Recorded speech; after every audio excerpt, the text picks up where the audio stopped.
ये तो अपने मतलब वाला दिखाएंगे, आप सारा दिखाते रहेंगे तो इसलिए आपका जरूरी है? चलो शुरू करें भाई। आप ऐसे खड़े रहेंगे तो कैसे चलेगा? पीछे वाले गौरव भाई थोड़ा सा पीछे हल्ला तो नहीं मचेगा? कुछ नहीं मच रहा। चलो ठीक, चलिए। तो बहुत बहुत धन्यवाद मीडिया के सभी साथियों का कि वो यहाँ आए और उनके जरिए पूरे देश में रहने वाले जो लाखों कार्यकर्ता भीम आर्मी आजाद समाज पार्टी के, उनके नाम एक संदेश जो है और भविष्य में आजाद समाज पार्टी भीम आर्मी क्या करने वाली उत्तर प्रदेश में, इसके विषय पे भी आज हम यहाँ उपस्थित हैं। उस कड़ी को शुरू करने से पहले जो पिछली कई सारी चीजें आपके सामने आई, मैं चंद्रशेखर आजाद एक युवा हूं और मैंने सिर्फ जीवन में लड़ना सीखा, परेशानियों से, समस्याओं से, जहां जुल्म जाति अन्याय अत्याचार हुआ उनसे लड़ना सीखा। कभी मैंने व्यक्तिगत सुख, राजनीतिक सुख की परवाह नहीं की। जब मैं पिछली बार मीडिया के जैसे साथियों से बात कर रहा था तो मैं भावुक भी हो गया। भावुक इसलिए हुआ क्योंकि पिछले 5 साल में मैंने बहुत कुछ खोया है और जब कोई कुछ खोता है तो उसको दर्द, उसको एहसास होता है। इस 5 साल में चाहे वो हाथरस का मामला हो, कौन अपनी बहनों को जिंदा जलते देखता है, वो भी कचरे की तरह, चाहे वो प्रयागराज का मामला हो, चाहे वो उन्नाव का मामला हो, चाहे वो आगरा के भाई अरुण वाल्मीकि का मामला हो कि पुलिस जो है पीट पीट के किसी को मार देती है। 30 दिन की जच्चा होने के बाद उस बहन को के कुंडल तक जो है नोच लेती है, उसको पीटती है। चाहे सब्बीरपुर का मामला हो, झुका तो मैं सरकार से तब भी नहीं जब मैं 16 महीने जेल में रहा, जब मैंने रासुका झेली।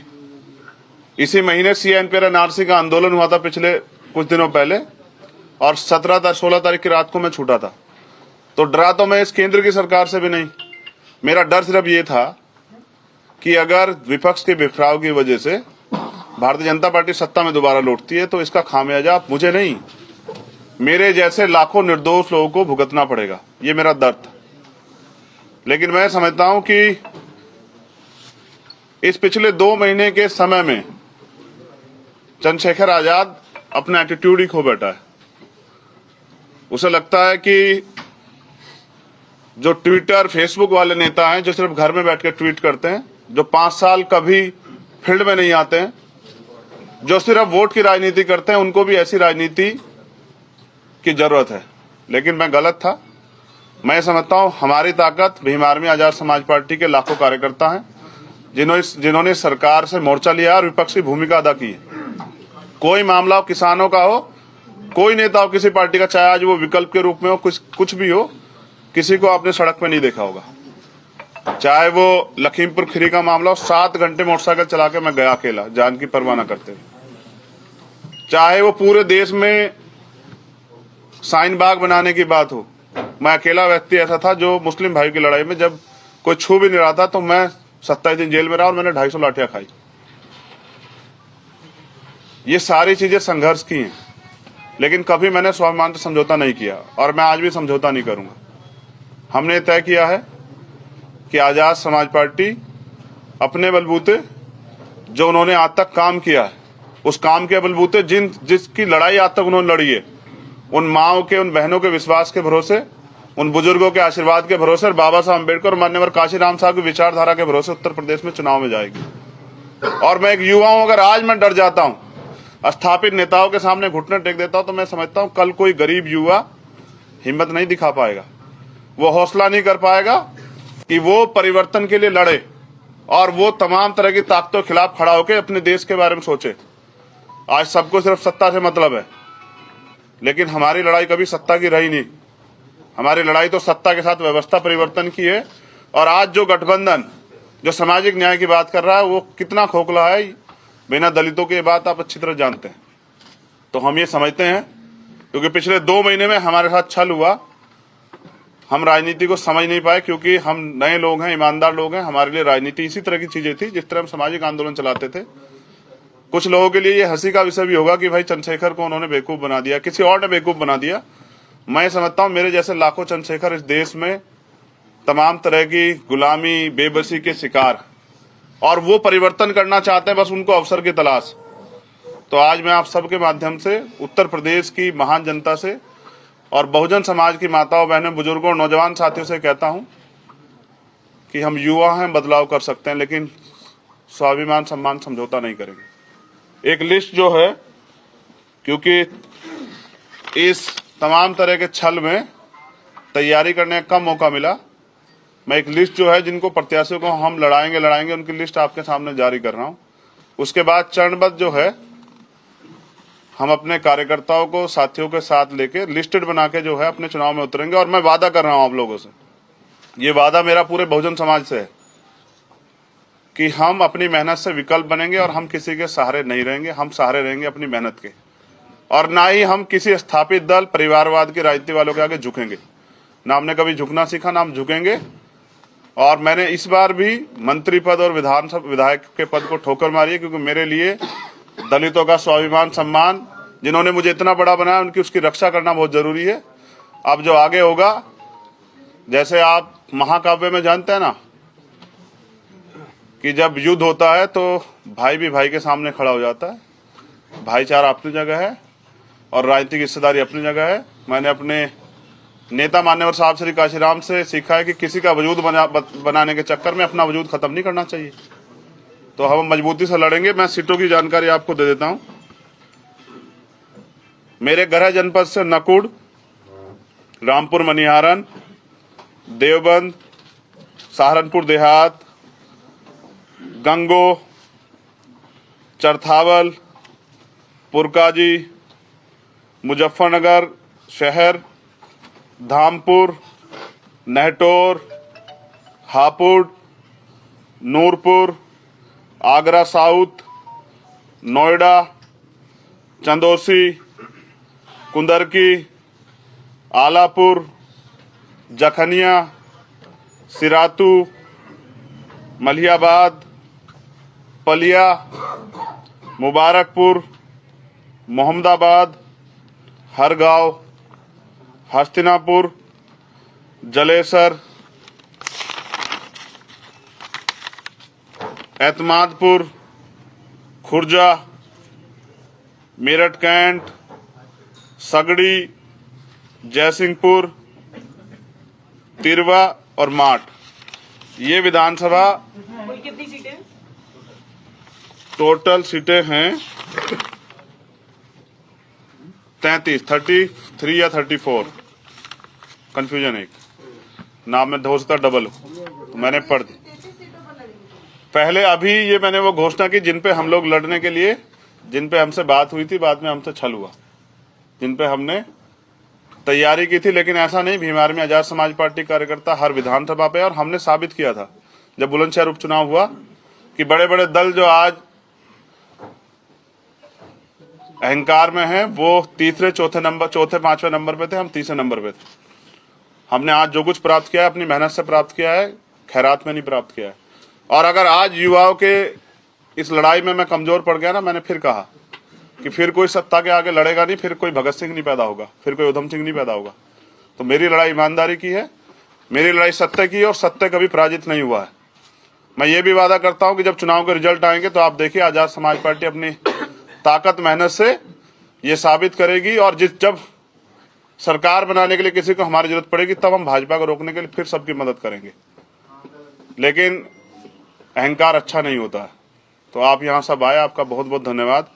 अब आपका कोई भी क्वेश्चन है तो आप अपने रख सकते हैं। बात कर रहे हैं, आपके साथ किसने धोखा किया और क्या शर्त होता जो आप मंजूर कर पाते, जो आपको लगता है कि धोखा नहीं हुआ, लेकिन आपको नहीं हुआ तो आपको लगता है कि धोखा हुआ? देखिए, मैं समझता हूं जब आप अपनी बात से पलटते हैं ना, तो आप धोखा करते हैं। मैंने कभी नहीं बोला, लेकिन मैं आज बताता हूं कि मेरे साथ 25 सीटों पे वार्ता हुई थी। इसके पीछे कारण भी बता देता हूं। कारण ये था कि इस उत्तर प्रदेश में अपनी पार्टी रिकॉग्नाइज कराने के लिए आपको कम से कम 14 एमएलए जीतने पड़ेंगे, या फिर आपको 80 लाख वोट चाहिए। तो 14 एमएलए लड़के 14 एमएलए नहीं जीते जाते, इसलिए मेरी पहली वार्ता 25 सीटों पे हुई थी और मुझे विश्वास दिलाया गया था कि आपके साथ धोखा नहीं होगा। आज मैं एक बड़ी लाइन खींचता हूं, मैं कभी इसका जिक्र नहीं करूंगा। मैंने बंद कमरे की बात को बाहर नहीं लाया था, लेकिन ये गलती जिनके द्वारा हुई है, चुनाव के बाद उनको इस बात का पछतावा होगा, मेरा वादा है। कुल कितनी सीटों पर आप चुनाव लड़ेंगे? सभी सीटों पे चुनाव लड़ेंगे। आज शाम के टाइम में हो सकता हूँ आपको कोई बड़ी खबर भी दे दूं, क्योंकि ये तो मैंने घोषणा उनकी की है, जिन सीटों पे मुझे चुनाव लड़ना ही लड़ना, इनको हम नहीं छोड़ने वाले। ये 33 सीटें वो हैं। हाँ, अब आप केवल अकेले ही लड़ेंगे या किसी से गठबंधन? मैंने क्या कहा अब आप केवल कि आज का समय दिया गया था 18 तारीख तक का, जिन नेताजी के पास मैं गया था कि हम उत्तर प्रदेश में भारतीय जनता पार्टी को रोक दे, तो उनके साथ नहीं जा रहे हैं। इस बात की घोषणा मैंने आज कर दी है कि उनके साथ नहीं जा रहे हैं। और अब तो वो अगर 100 सीट देके बुलाएंगे तो भी नहीं जाएंगे, क्योंकि लड़ाई स्वाभिमान सम्मान की। ऐसी खबर छपी है कि भाई की तरह सहायता कर सकते हैं अखिलेश यादव। हाँ, सहायता करेंगे, सहायता करने के लिए तो गए थे, लेकिन भाई की तरह वकील तो आपका सम्मान रखा जाएगा। वकील है हम और पढ़े लिखे हैं। सहयोग की भावना में और तंज की भाषा को समझते हैं। आपने ज्यादातर पश्चिमी उत्तर प्रदेश की सीटों पर घोषणा कर दी है, मगर दादरी और जेवर जैसी अभी विधानसभा रह रही है, तो इसका मैंने क्या कहा कि बाकी सीटों की जानकारी, क्योंकि अगर हो सकता है आज के बाद हमें आप सुनना चाहेंगे तो जरूर देंगे। डिजिटल का दौर है। भीम आर्मी आजाद समाज पार्टी के कार्यकर्ता बहुत मजबूत है, गांव-गांव तक है। लेकिन आपने कहा कि जिनसे बात हो रही थी उनसे नहीं, बाकी के लिए विकल्प खुला है क्या? जी, खुला है, बिल्कुल सत्य है। और छोटे छोटे दल अभी 50 की संख्या में मेरे ऑफिस पे बैठे हुए हैं, लेकिन आज मैंने समय दिया था, आपसे बात करनी थी, वो बात क्लियर करनी थी जहां लड़ाई लड़ी गई थी। लेकिन मैं समझता हूं, एक साथी हमारे वहां हैं जिन्होंने कहा कि मैं अपने हिस्से की 2 सीट दे दूंगा। मैं उनको ये वादा करता हूं कि जिस सीट से वो लड़ेंगे, आजाद समाज पार्टी वहां प्रत्याशी नहीं उतारेगी, मैं उनका समर्थन करूंगा, क्योंकि मेरी लड़ाई आरएसएस और भाजपा से थी, उनसे तो कभी थी नहीं। और भी अगर स्वामी प्रसाद मौर्य जहां लड़ेंगे, मैं वहां भी उनका समर्थन करूंगा, मैं उनके खिलाफ प्रत्याशी नहीं उतारूंगा। मेरी लड़ाई जो है वो बहुजन समाज के लोगों से नहीं, वो आरएसएस बीजेपी के लोगों से है, और मैं उसको लड़ूंगा। सामने सारी चीजें बड़े प्लेटफॉर्म से भी रख सकते हैं। जी, आप छोटे भाई कह रहे थे खुद को, छोटे भाई की तरह हमें एक्सेप्ट करें अखिलेश यादव, तो आप बसपा के पास क्यों नहीं जाते, बहन जी के पास क्यों नहीं जाते? आप रिश्ते में भी आप खुद कहते हैं कि मैं उनसे छोटा हूँ, बुआ है वो मेरी, तो आप बसपा से क्यों गठबंधन की बात नहीं करते? 2 साल से प्रयास कर रहा हूँ, आप बात करवा दीजिए। आप बात करवा देंगी तो मैं जवान वाला हूँ, बहनों से कभी झूठे वादे नहीं करता हूँ। मैंने कभी अपनी माँ को दिया हुआ वचन नहीं तोड़ा है। आप बात करा दीजिए, मैं सोचूंगा, और हो सकता है कि मैं उनके लिए, उनके सम्मान में और बड़ा काम कर दूं। क्या आप चुनाव मेरे लिए राजनीतिक सुख नहीं, मेरे लिए, क्योंकि मैंने 5 साल ना मैंने देखा है, जब शब्बीरपुर में हमारे घर जलाए गए तो ये जो नेता विपक्ष वाले ना, कोई नहीं आया था। क्या पिछले 5 साल में आपने देखा जो आज मुख्य विपक्ष है, किसी दलित के घर जाते उसकी दुख पीड़ा में, तो जो दलितों के आंसू नहीं पूछ सकता, जिनके सरकार में दलित अधिकारियों ने खून के आंसू रोए हों, वो समाज जो है ना, अपने हक अधिकार की लड़ाई लड़ना जानता है। चंद्रशेखर जी, आप किस सीट से चुनाव लड़ेंगे? मैंने ये बात कही थी कि पार्टी जो आदेश करेगी, अगर मैं पार्टी आज भी आदेश करेगी, हमारे लीडर्स यहाँ बैठे हुए हैं, अध्यक्ष जी यहाँ बैठे हैं, प्रदेश अध्यक्ष जी, तो मैं लड़ूंगा गोरखपुर जाके। पहले ये था कि एक बड़ा गठबंधन पे उसमें ये सहायता थी कि मुझे कम काम करना पड़ता, मैं अपनी सीट पे जाकर लड़ता, लेकिन अब मुझे अपनी लड़ाई अपने साथियों के साथ मिलकर अकेले लड़नी है, तो मैं समझता हूं कि जहां जरूरत मेरी होगी वहां ज्यादा रहूंगा। हम पे उत्तराखंड का भी चुनाव, उत्तराखंड में भी हमारे 8 प्रत्याशी डिक्लेयर हो चुके हैं। गोरखपुर शहर के सामने की बात कर रहे हैं, वहां से चुनाव लड़ेंगे आप? देखिए, मुझे एक भाई ने मुझसे कहा था, आपके चैनल से वो जान जाएंगे, कि अगर चुनाव में हार जीत से डरना नहीं चाहिए, आप जाके लड़ो, क्या पता अगला 2027 आपका हो। और ये कही थी एक साथी ने बात, मैं आज उनसे कहता हूं कि मैं लड़ूंगा और हम सब मिलकर लड़ेंगे। दलितों ने लोकतंत्र बचाने के लिए, संविधान बचाने के लिए, ये अन्याय अत्याचार और जिस तरह से पूरे संविधान को खत्म करने का प्रयास किया जा रहा है, बहनों के सम्मान के लिए फैसला लिया था कि हम गठबंधन में जाएंगे, और अब उन्होंने फैसला लिया है कि वो किसी भी कीमत पे। एक चीज मुझसे छूट गई थी, मैं बता दूं कि आपको हमारे टिकटों में देखने को मिलेगा सामाजिक न्याय, जिसकी इतनी संख्या बारी उसकी इतनी हिस्सेदारी आपको देखने को मिलेगा। तो 30% टिकट दलितों को मिलेंगे, जनरल सीट पे भी दलित समाज के लोगों को लड़ाएंगे, दूसरा उसके बाद 42 से 45% जो पिछड़े वर्ग के लोग हैं उनको टिकट दिए जाएंगे, जिसमें हिंदू धर्म के पिछड़े वर्ग के भी लोग हैं और मुस्लिम धर्म के पिछड़े वर्ग के भी लोग। उसके बाद 5% हम लोग एसटी के लोगों को भी टिकट देंगे और बाकी जो टिकट हैं वो हमारा जो अन्य धार्मिक अल्पसंख्यक है, मुस्लिम, सिख, बौद्ध, जैन, पारसी, 18% मुस्लिमों को और बाकी सबको मिला के 23% टिकट हम लोग देने का काम करेंगे। हम सामाजिक न्याय जानते भी हैं और पहचानते भी और इसी में पैदा हुए हैं।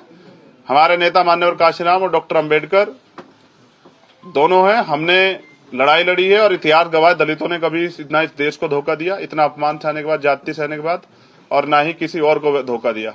जैसे नेताजी ने कल कहा था, एक नेताजी ने, कि ये लड़ाई बहुत लंबी है, राम मनोहर लोहिया जी और बाबा साहब लड़े और मान्यवर काशीराम साहब और नेताजी मिलकर लड़े, तो इस लड़ाई में मैं आपसे जानना चाहता, धोखा किसने दिया था? जब मान्यवर काशीराम जी ने मुलायम सिंह जी को मुख्यमंत्री बनाया तो धोखा किसने दिया? क्या आप मुझे बता देंगे?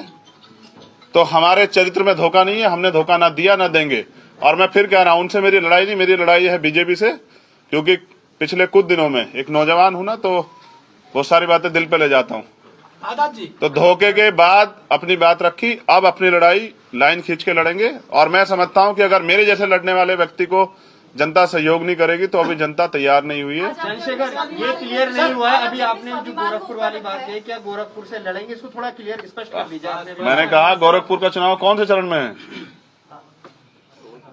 लास्ट में छठे, बहुत समय है गोरखपुर में। पहले यूपी के और फेज के चुनाव लड़ा दें, तो जब उसके टिकट दूसरे पार्टी को डिक्लेयर हो जाएंगे तो हम भी अपना बता देंगे।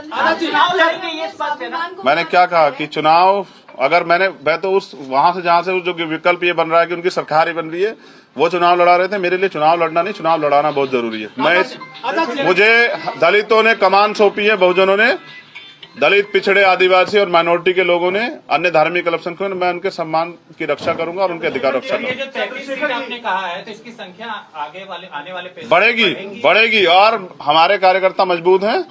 जब हमने एक साइकिल यात्रा चलाई थी तो पूरे उत्तर प्रदेश में ये माहौल बन गया था कि ये कहां से इतने कार्यकर्ता आ जाते हैं। वो कार्यकर्ता अपने स्वाभिमान सम्मान रक्षा करेंगे और वो ये भी साबित करेंगे कि उनको कैसा नेता चाहिए। वो नेता जो 5 साल अपने कमरे में सोता है और चुनाव के समय बाहर आता है, या वो नेता जो अपनी बहनों के सम्मान के लिए जेल भी काटता है, मुकदमे भी झेलता है, लड़ता भी है और कभी झुकता नहीं, जो स्वाभिमान सम्मान की लड़ाई सामने खड़े होकर लड़ता है। आज लेकिन आपके स्वाभिमान की जो कीमत है वो बीजेपी की जीत से आपको चुकानी पड़े तो चलेगा? बिल्कुल नहीं, लेकिन मैं समझता हूं कि अगर मैंने आज अपने लोगों का स्वाभिमान गिरवी रख दिया तो शायद जो रीढ़ की हड्डी हमने पैदा की है अपने समाज के लोगों में, वो कभी उठ नहीं पाएगी।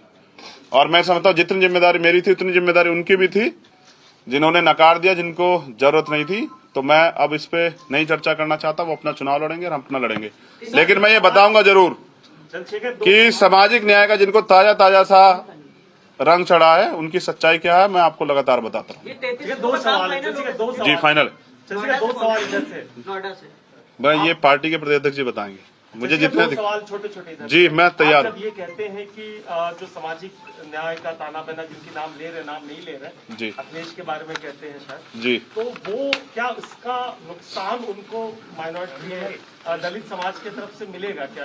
आप जो बार बार कह रहे हैं कि दलित समाज को धोखा दिया, दलित समाज के लोगों के विश्वास को तोड़ा, ये चीजें ये होगी क्या? मैं समझता हूँ कि लोकतंत्र में जो भी दल आया है वो अपनी हिस्सेदारी के लिए आया है और कोई किसी को जिताने हराने नहीं, सब लोग जीतने आए हैं। तो हम लोग जीतने के लिए मैदान में आए। जिसको नुकसान फायदे की परवाह थी उस चंद्रशेखर ने बहुत परवाह कर ली। इतना झुकाव तो चंद्रशेखर ने तब भी नहीं लिया जब उसके जीवन पे भी जो है ना, जीवन रक्षा पे भी बात आई थी, तब भी उसने इतना झुकाव नहीं लिया। ये लड़ाई सिर्फ जो है लोकतंत्र बचाने की और उत्तर प्रदेश बचाने की थी, क्योंकि नेताजी चुनाव के बाद अगर सरकार नहीं बनेगी तो लगा के ईवीएम पे आरोप, घर में बैठ जाएंगे सारे नेता। सड़क पे सिर्फ चंद्रशेखर आजाद दिखाई देगा अगले 5 साल भी आपको। जब अखिलेश यादव से पूछा गया गठबंधन में उन्होंने 2 सीटें, उन्होंने आरोप आप पर लगाया, जब 2 सीटों की देने की बात हुई तो वो किसी से फोन पर बात करने के लिए गए और उसके बाद उन्होंने मना कर दिया। वो आप ही पर कह रहे हैं, किससे बात हुई थी आपकी तक? देखिए यही तो पीड़ा है कि जब आदमी व्यक्ति की पहचान नहीं कर पाता तो फिर उसका खामियाजा भुगतना पड़ता है। अभी जो लोग उनके पास आए वो पहले कौन से दल में थे? मैं ये समझता हूं कि हमारे यहाँ लोकतंत्र है और हमारे यहाँ फैसले भीम आर्मी की टीम लेती है। आजाद समाज पार्टी हमारा राजनीतिक दल है, लेकिन हमारी असली ताकत भीम आर्मी है। और हम जो भी फैसला लेते हैं, देखिए आप भी अगर मेरे पास आए किसी प्रस्ताव को लेके और उस प्रस्ताव से ऊपर नीचे कहीं बात होगी तो क्या आप अपने आप फैसला ले लेंगे? मैंने फैसला इसलिए लिया क्योंकि मुझे पूछना था, जिस प्रस्ताव पे मैं गया था उस प्रस्ताव को वहां खत्म कर दिया गया, एक नया प्रस्ताव आया, तो मुझे पूछना था उन लोगों से जो हमारे लीडर्स हैं भीम आर्मी के कि भाई अब हमारा ये प्रस्ताव है, हमें क्या निर्णय लेना है। और जब उन्होंने कहा कि आपको अपने स्वाभिमान सम्मान की रक्षा करनी है तो मैंने मना कर दिया कि मेरे लिए विधायक और मंत्री पद का कोई पद मायने नहीं रखता, मैं इसको ठोकर मारता हूँ। अब हम लड़ाई अपने बलबूते लड़ेंगे। धन्यवाद। और मैंने समझ दिया था सर। बीजेपी वाले आजकल खाना खा रहे दलितों के यहाँ जाकर के, कैसे देखते हैं उस पूरी प्रक्रिया को? तो आज भी वो दलितों को अछूत मानते हैं और बर्तन तो अपने ले जाते हैं, गिलास भी ले जाते हैं, प्लेट भी ले जाते हैं, सब कुछ अपना ले जाते हैं। और ये वही बीजेपी के लोग हैं ना जिन्होंने हमारी बहन को रात को 2:30 बजे जला दिया था, उसके परिवार को भी नहीं मिलने दिया। ये वही बीजेपी के लोग की बात कर रहे हो क्या? मैं इन्हीं के खिलाफ तो हूँ, इसीलिए इनसे तो देश को खतरा है। जो आज तक भी समरसता की बात करते, समानता की बात नहीं करते, उन्हीं के खिलाफ तो लड़ाई है। एक सच्चाई आप नहीं देख पा रहे मीडिया के साथियों, प्रधानमंत्री जी 56 इंच के सीने की बात करते हैं, लेकिन सच है कि चाइना से आंख नहीं मिला सकते। उसका कारण ये है कि देश चाइना के हाथों बिकने की कगार पे है और इन्होंने पूंजीपतियों आके देश को गिरवी रख दिया है। ये चुनाव जो है भारतीय जनता पार्टी आगे क्या बेचेगी इसलिए लड़ रही है। सर, अखिलेश जी के पास आप गए थे, उन्होंने कहा था कि हम दलितों की बात करते हैं, उनका विकास करेंगे, उनके अधिकार की बात करते हैं। क्या वो कुछ भटक गए हैं अखिलेश जी दलितों को लेकर? ये मीडिया के साथ ही बैठे, मैं पूछना चाहता हूं, क्या पूरे अब तक के मैनिफेस्टो में दलितों के लिए एक कार्य आपने देखा? जितनी बातें आज तक उन्होंने की सभी उस पर क्या एक नीति दलितों के विकास के लिए बताई? तो मैं समझता हूं कि मैं उनपे अब बात नहीं करना चाहता। आप, मुझे लगता है उनको और मुझे एक सेकंड, मुझे लगता है आप मेरा उनका झगड़ा करवाना चाहते हैं, मैं उनसे झगड़ा नहीं करना चाहता। सर, एक आखिरी सवाल, आपने समाजवादी पार्टी पर बोला, आपने बीजेपी पे बोला जी, कांग्रेस पे खामोश। मैं ये पूछना चाहता हूँ, कांग्रेस से गठबंधन हो रहा है नहीं? मैं ये पूछना चाहता हूँ, क्या यहाँ कांग्रेस की सरकार है? नहीं, आपका गठबंधन। मैं क्या कह रहा हूँ ये बताइए ना। समाजवादी पार्टी के साथ तो गठबंधन पे आप मुझसे पूछ रहे हैं, मैं क्या कह रहा हूँ? पिछले 3 नहीं हो रहा है, नहीं हो रहा है। मैं क्या कह रहा हूँ, बड़ी बात यह है सर, लेकिन बीजेपी को रोकेंगे कैसे इंडिविजुअल? मैं ये पूछना चाहता हूँ, ये जो नेता जो 5 साल घर से नहीं निकले, इनके पास क्या है रोकने के लिए? और अगर आप ये कह रहे हैं तो मैंने उन समाज के लिए काम किया है जो 85% है प्रदेश में। तो मैं अपनी लड़ाई जो मैंने लड़ी है उनसे अपनी हिस्सेदारी के लिए पूछूंगा कि क्या एक गरीब के बेटे को आपकी लड़ाई आगे बढ़ाने का अधिकार नहीं है क्या? उन्होंने मुझे कभी पंचायत चुनाव में निराश नहीं किया और मुझे उम्मीद है मुझे विधानसभा चुनाव में निराश नहीं करेंगे। सभा में आ गए, बेटी भाजपा में है, बाप बेटी का रिश्ता जी सभा में आ गए, बेटी भाजपा में भी है, वो क्या रिश्ता कहलाता है इनका? वो बाप बेटी है, उसमें क्या है? जो बातचीत हो रही थी उसका क्या हुआ? जी, इसका जवाब मौर्य जी दे सकते हैं। चंद्रशेखर जी, कांग्रेस से जो बातचीत हो रही थी उसका क्या हुआ? एक मिनट, क्या कह रहे कांग्रेस से जो बातचीत हो रही थी जी, समाजवादी पार्टी से बातचीत फेल होने के बाद जी, उसका क्या हुआ? क्या उन्होंने भी आपको जितनी आपकी डिमांड थी उसके हिसाब से शेयर नहीं दिया? क्या हुआ? आप बात करा दीजिए, मेरी तो बात नहीं हुई। अगर बात हुई थी किसी तो मैं आपको बता देता, मेरी तो नहीं हुई। क्या कर रहे हो यार जी, अभी हम उनकी लड़ाई लड़ रहे हैं जिनको ज्यादा जरूरत है। जो पहले से सख्त है उनकी लड़ाई वो अपने आप भी लड़ सकते हैं, जब उनको हमारी जरूरत पड़ेगी तो उनकी लड़ाई भी लड़ेंगे। धन्यवाद। एक छोटा सा टीडी